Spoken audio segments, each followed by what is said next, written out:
राजापूर तालुक्याचे आराध्य दैवत आणि संपूर्ण महाराष्ट्राचे श्रद्धास्थान असलेल्या श्री धूतपापेश्वर मंदिराकडे जाणाऱ्या मुख्य रस्त्याची दुरवस्था झाली असून या रस्त्यावरून जाणाऱ्या भाविकांना मोठ्या त्रासाला सामोरे जावे लागते।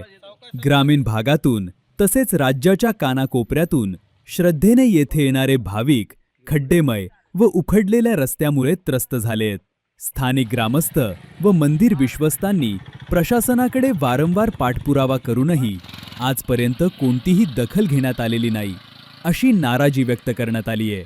या रस्त्यावरून वाहतूक करताना मोठा अपघात होण्याची शक्यता असल्याचे ग्रामस्थांनी सांगितले। तरीही प्रशासनाकडून दुर्लक्ष होत असल्याचा आरोप करण्यात आला। रस्ता तात्काळ दुरुस्त करून भाविकांना दिलासा द्यावा, अशी मागणी विश्वस्त मंडळ आणि धूपेश्वर ग्रामस्थ पुजारी यांच्याकडून करण्यात आली आहे। अन्यथा येणाऱ्या काळात ग्रामस्थ व भाविक रस्त्यावर उतरून तीव्र आंदोलन छेडतील, असा इशारा यावेळी देण्यात आला। दरवर्षी हे जे देवस्थान आहे हे संपूर्ण महाराष्ट्र राज्याचं आराध्य दैवत असं हे देवस्थान आहे।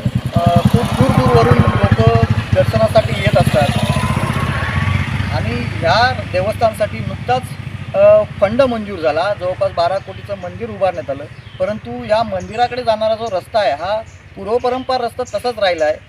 डांबरीकरण त्याच्यावरती केलेलं आहे, पण ठेकेदाराने निव्वळ फसवणूक केलेली आहे। अतिशय खराब असा पद्धतीचा हा रस्ता आहे, तुम्ही इथे बघू शकता।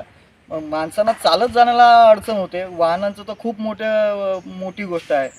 तर याच्याकडे प्रशासनाने लक्ष देणं गरजेचं आहे, लाजिरवाणी गोष्ट आहे।